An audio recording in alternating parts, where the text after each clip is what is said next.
President, vi har fått en del kritikk som forslagsstillere fordi vi reiser spørsmål om en sak kvalitetssikret nok til behandling i Stortinget.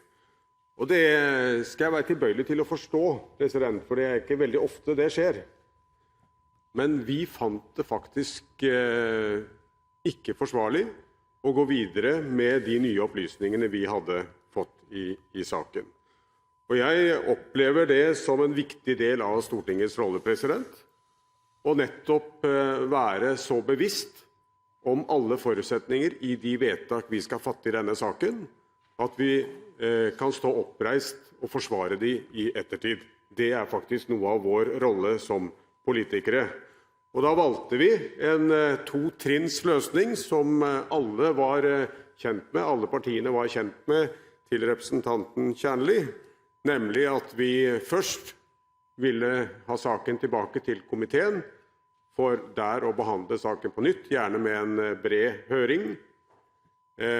Hvis ikke flertallet var interessert i å være med på det, så ville vi be regjeringen om å stoppe opp og behandle deler av dette på nytt og komme tilbake til Stortinget med sine fornyede vurderinger. Og det nøyaktig det vi gjør. Så det burde ikke være noe veldig stor overraskelse. Så litt til formalia, president, når Hoksrud står her oppe med stort engasjement og sier at han har ikke sett noe forslag i salen.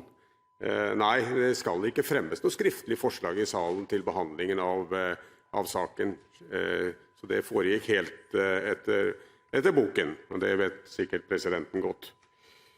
Vi opptatt av at vi i ettertid kan se dette som også et prosjekt hvor det store flertall i det politiske Norge har gått sammen om store og viktige prosjekt. For oss det en stor dag at man har sett vei og jernbane under ett. Det må vi gjøre mer av i fremtiden. Høyre har støttet regjeringen på nesten alle store, ja hvis det ikke 100%, av store prosjekt som fremmet fra denne regjeringen. Fordi vi stort sett enig i de prosjektene som blir fremmet.